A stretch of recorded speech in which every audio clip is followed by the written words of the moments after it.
आर्थिक मंदी के बीच नई करेंसी छाप रहा है श्रीलंका। नई सरकार ने किया सरकारी एयरलाइन बेचने का फैसला। काला धन छुपाने के मामले में स्विट्जरलैंड से भी आगे निकला अमेरिका। हाल ही में सामने आई रिपोर्ट में हुआ खुलासा। मोहाली पहुंचे पंजाब के किसानों पर भड़के भगवंत मान, कहा बिना वजह किया जा रहा है प्रदर्शन। नारे लगाने की बजाय पानी बचाने की कोशिश करें किसान। नमस्कार, मैं हूं संजय सेठी, आप देख रहे हैं जेएसडी टाइम्स। आर्थिक संकट से उबरने के लिए श्रीलंका की रानिल विक्रमासिंघे सरकार ने सरकारी एयरलाइन बेचने का फैसला किया है। प्रधानमंत्री की तरफ से इसका प्रस्ताव रखा गया है। इसके साथ ही सरकार ने नई करेंसी छापने का भी फैसला किया है। चीन में इसी साल मार्च में हुए विमान हादसे को लेकर चौंकाने वाली जानकारी सामने आई है। अमेरिकी मीडिया वॉल स्ट्रीट जर्नल ने दावा किया है कि चाइना ईस्टर्न जेट को जानबूझकर क्रैश करवाया गया।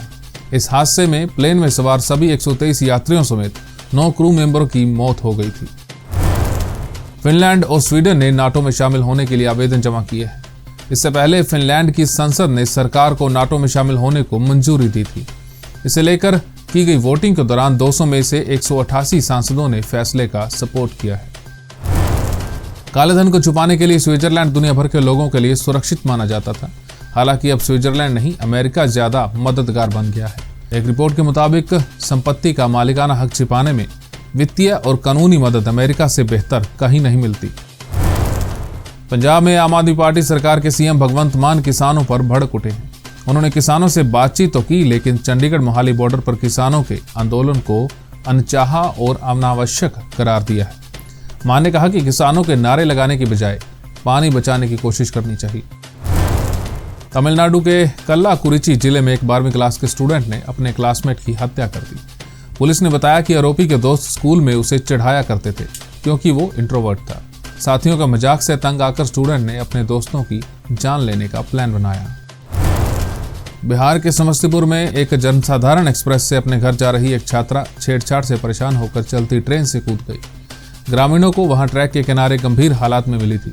लड़की के दोनों पैर, हाथ और सिर में गंभीर चोट आई है। जेएसडी विद्यापीठ में स्थित जेएसडी मेमोरियल कॉलेज में साइंस विभाग और एमएससी बॉटनी के विद्यार्थियों ने एक विशेष अभियान चलाकर विद्यापीठ के कैंपस में पेड़ पौधों की पहचान करके उनको चिन्हित किया। इस दौरान प्राध्यापक विद्यार्थियों के साथ कैंपस में निकले और पेड़ पौधों का सर्वे करके उनके प्रचलित नाम और उनके वनस्पतिक नाम बताकर उनकी उपयोगिता को बताया। जेएसडी मेमोरियल कॉलेज की प्राचार्य डॉक्टर शिखा गोयल और जेएसडी विद्यापीठ की प्रबंध निदेशक डॉक्टर शमीम शर्मा ने इस पहल की सराहना की है। बात आज के इतिहास की।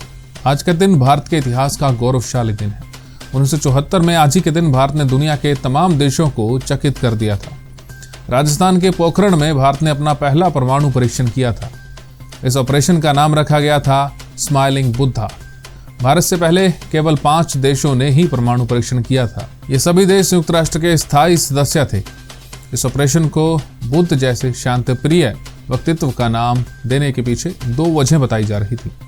एक तो उस दिन बुद्ध पूर्णिमा थी, दूसरा भारत दुनिया को बताना चाहता था कि यह परीक्षण शांति के उद्देश्य से किया गया है। 1400 किलो वजनी न्यूक्लियर डिवाइस को आर्मी के बेस कैंप पर लगाया गया। 18 मई 1974 को सुबह करीब 8 बजे विस्फोट किया गया। विस्फोट इतना तेज था कि जमीन में 45 से 75 मीटर गहरा गड्ढा हो गया था। आसपास के 10 किलोमीटर तक के क्षेत्र में भूकंप जैसे झटके महसूस किए गए थे। हमारे इस खास पेशकश में फिलहाल इतना ही। देश और दुनिया की तमाम खबरों के लिए आप देखते रहिए जेएसडी टाइम्स।